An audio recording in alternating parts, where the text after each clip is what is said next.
majambazi. Wakenya waliolaghaiwa pesa kwa ahadi ya kazi za ughaibuni sasa wanalalamikia utepetevu wa maafisa wa uchunguzi kuchukua hatua miaka miwili baadaye. Aidha, waathiriwa hawa wakiendelea kukadiria hasara ya mikopo na mali waliopoteza kwa ahadi hizo, na sasa wanalalamika kuwa wamiliki wa kampuni iliyohusika na mipango ya safari hizo wameendelea kusalia huru licha ya kuripoti na hata kufikisha kesi mahakamani. Mwanahabari wetu John Wanyama anaarifu. Katika kijiji cha Kibuswa, eneo la Cherangani, Cynthia Chemtai anatuonyesha shamba hili ambalo lilikuwa lao miaka mingi iliyopita. Anatueleza kila anapopita hapa ana kumbukumbu za shamba hili ambalo liliuzwa kufanikisha safari yake ughaibuni.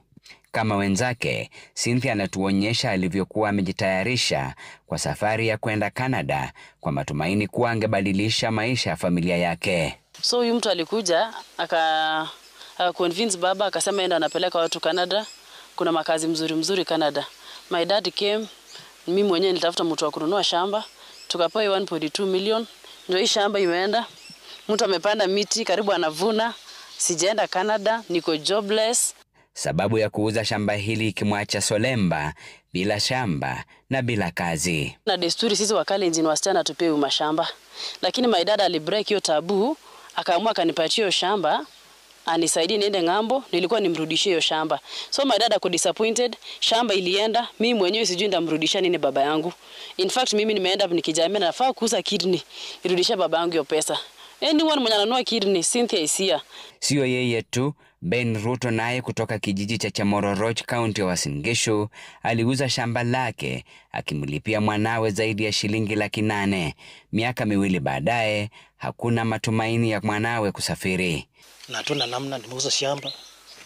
Niliomba mama kweli shamba akanipea eka moja. Nikauza shamba, ikafika nikalipa 880,000.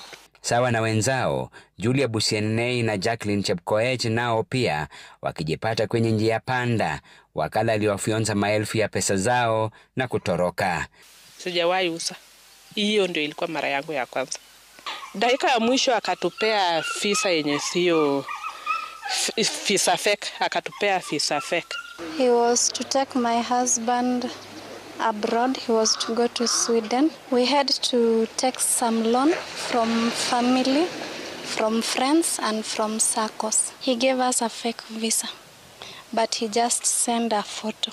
He didn't give us a hard copy.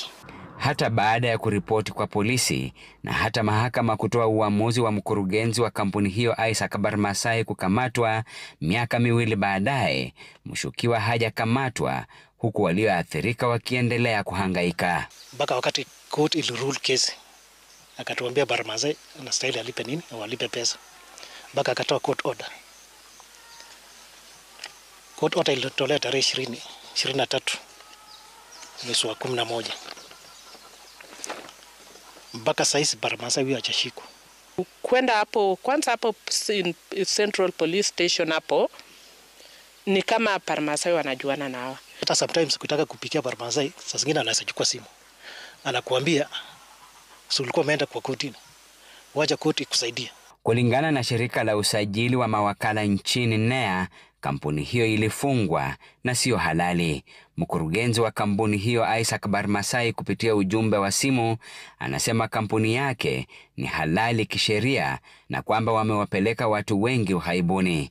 Kwenye ujumbe wake Barmasai anasema yeye amewarudishia pesa baadhi ya wateja wake na waliosalia anasema atawalipa. John Wanyama, Runinga ya Citizen, kaunti ya Uasin Gishu.